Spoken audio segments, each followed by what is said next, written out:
listen to those radiators running on those Subaru engines. That guy with the pretty buggy, he's over 80 years old and still out there running around the dunes. Got a beautiful machine, but those radiator buzzing drives me crazy. Alright, it's the 5 o'clock run. Take a look at some of those shadows in the distance and on the sides. This is why we don't ride the middle of the day, because none of those shadows in dark areas are there. At least in the morning and the evening, you've got a little bit of indication to what's going on out there when you're going at speed. And we're probably not going that fast. You know, there'll be a few shots up to maybe 65, 70, but that's very rare. And then it'd be a long, straight shot. I'll let you know if I see any of that stuff. I'm leading, and I'm really grateful that these guys with my buggy in the shape it was let me get out there. I know they could have gone a lot faster without me, but I just had trouble keeping up with their lines and things. So again, a big thanks to Kurt and Mark. And yeah, just crossing these little ridges, getting these angles, and you can see the buggy in front of you like disappear.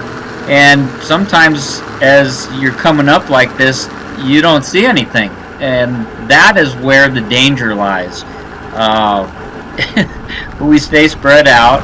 It's a lot more fun than the dirt because the sand doesn't hang in the air. It falls right back down. And it's just like having a freeform roller coaster. Here we are on the NASCAR circuit, you know. Except we're going right instead of left. I wonder if those guys... I think they ought to run a NASCAR event opposite direction and see how those guys do. I wonder if the same guys would be leading the pack. Maybe the guys at the end who come in last. They ought to let those guys start first and go all right-handed clockwise around those NASCAR tracks. But yeah, we're having a good time. It's in the evening. Just cruising along here. And now I want you to listen to Kurt's buggy. He's the one with the camera here. It's a turbocharged 2276 with a close ratio transmission. He keeps his left hand up there on the turning brake. You have to think fast.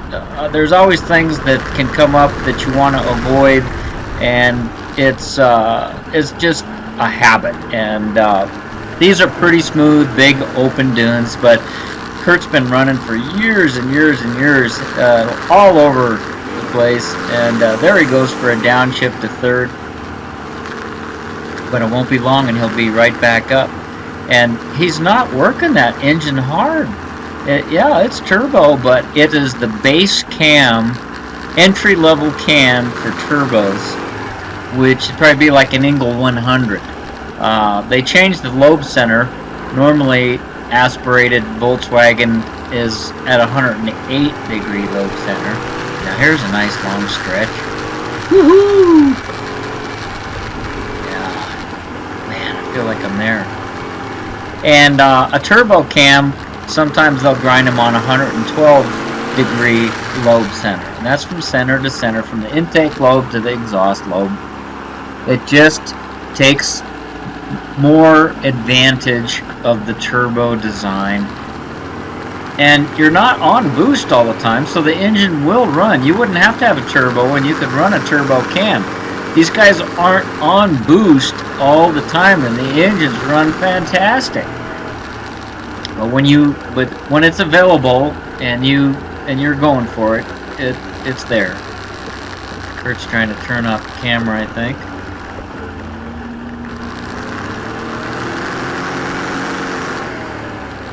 And I think I'll shut up for a while and let you just kind of watch things. Look off in the distance. Look off to the sides. That sun, when you get in, driving into that sun, it's just blinding. And then you're in the dark shadows. You're wearing sunglasses, and you're used to looking and getting that sun, and you're changing. It's like going home and facing the sun. But you're always changing directions.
Yeah, but I'm killing you guys. You're bunching up behind me. No, we just try to stay close.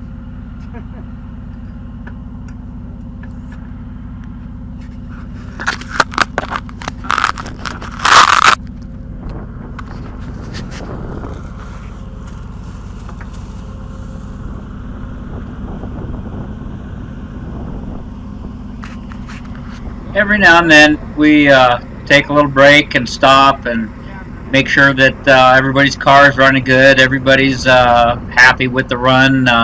Maybe somebody wants to take the lead and do something special, or maybe we blew through a favorite section of theirs and they want to go back and check it out again, and maybe take turns leading. Sometimes we like to eat. Oftentimes the old guys need to relieve themselves, and so it's good every 15-20 minutes of running. And it's also good to check on your car and let things cool down and just be safe, have fun.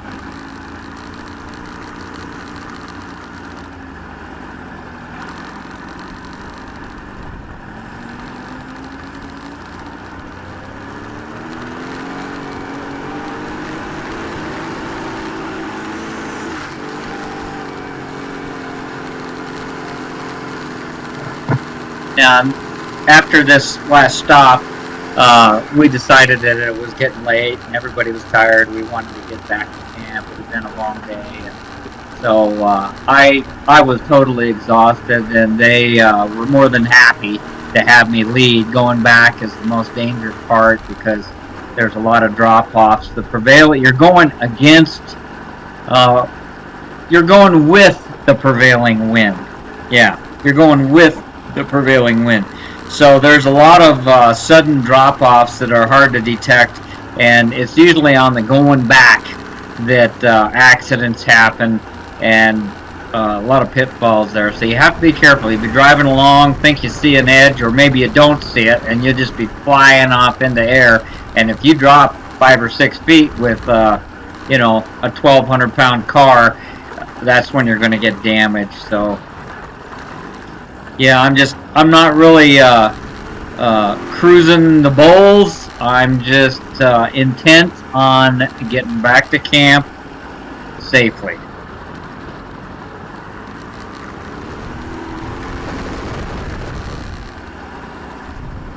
And camp, by the way, as the crows flies, is probably 6 miles, and we'll probably put on twice that many miles swerving around through the dunes, but I'm trying to make it a more direct route.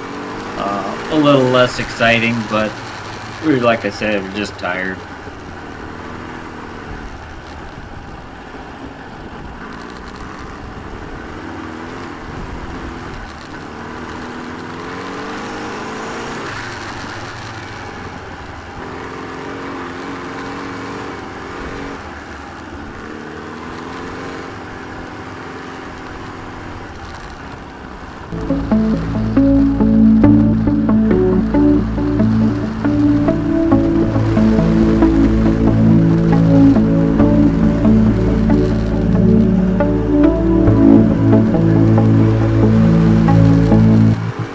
A lot of areas of vegetation on the way back. There's the big bowls at the west end, and on the way back to camp, there's this part we call the Narrows, and a lot of lava rock and vegetation mixed in, and these tires are more or less extra thick inner tubes with some paddles on them, and you don't want to be going in thorns and sharp rocks, and that lava rock can be sharp, so we stick to these little narrow spots. You don't have a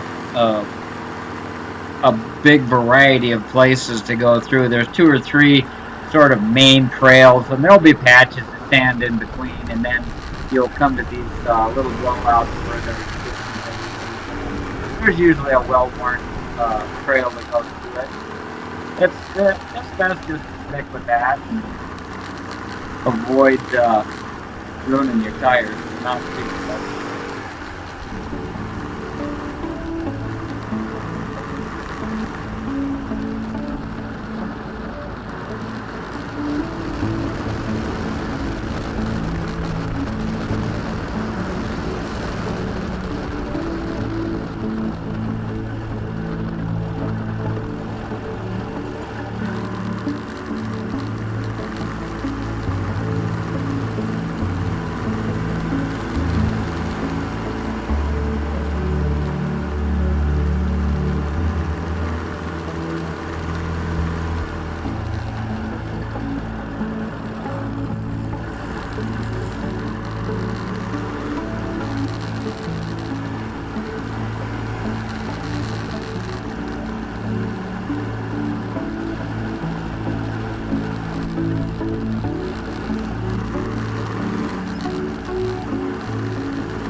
Well, I tell you, just watching this video, I know there's some of you that have been there and you're kind of reliving your memories, and there's other people that would like to go and check it out, and then there's other people that are just along for the ride, so to speak. But I tell you, I can't wait to go back with third gear in my transmission and other improvements, and that's, to me, what makes it fun and why I look forward to going back. I've never gone back with the same buggy twice. There's always something that you're adding or changing or deleting or improving in one way or another.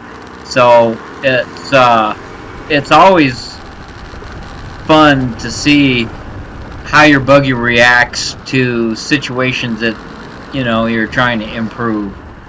This ridge crossing, that's tricky too, and tire size, tire air pressure, spring everything, your shock absorbers, those are all things that you can tune and change, and it does change even with the characteristics of the sand. Now, if it rains and the sand is wet, it acts entirely different, and you want a different setup. It's there's no rules, there's no speed limit signs, there's nothing to tell you how to do anything. But these are the things that we do that make it fun. Here's a stretch where you have to come down through the vegetation, and there's a well-worn rut here, and you just get in the track. I kind of call that the interstate. Yeah, there's not many options to avoid it, and it gets a little whooped out. It's not too bad this trip, considering how many people were there for the holiday weekend, and I don't know that I'd be too excited about going on another holiday weekend, because the sand just gets too rutted up. It's so nice when you catch it between holidays and everything is blown out soft, and there's always weekend crowds going out there, but it's easier to find that smooth, fresh sand, and that's what's easiest on your body. It's easier on the car, and it's just fun to float along. There, Kurt sees something off to the side, and he's either pointing it so that the guy behind him will look over there and see it. I don't know what it was. Usually when you're the guy leading, you're not spending a lot of time looking around on the edges. But when you are second, third, and farther back in line, you can chop the corners, and you can kind of look around, and you always are nitpicking, you know, and you're saying, gee, why didn't he go over here? Why is he doing this? Why didn't he go over there? Oh, there's some smoother sand. This is a horrible run. Why doesn't he drive over there? And, you know, those are the things that we discuss when we stop for breaks, and it's like, hey, you know, there's no reason that says you can't pass, and there's no reason that somebody won't hand off the lead position to somebody who wants to take it.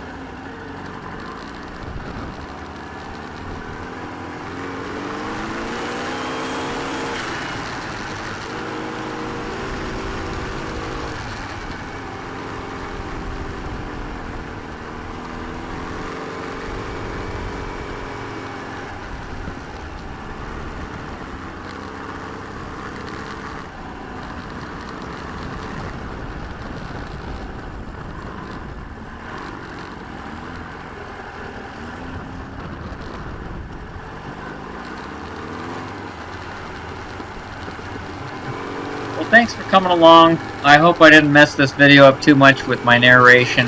I really appreciate everybody's friendship and support and encouragement on this adventure, and it's been fun to see what the car has gone through to this point and see it in action out on the sand. It's definitely exciting for me. I would have liked to have a few more test runs that was kind of like going directly from the shop straight to the big sand, and it's kind of expensive to get there. It's like 600 miles away, so it takes a little time and expense, and it kind of it's a little sad when you get there and all of a sudden there's no third gear in your transmission. You usually spend most of the time. We made the best of it. I had a great time. Thanks for watching. Thanks for subbing. EZGZ.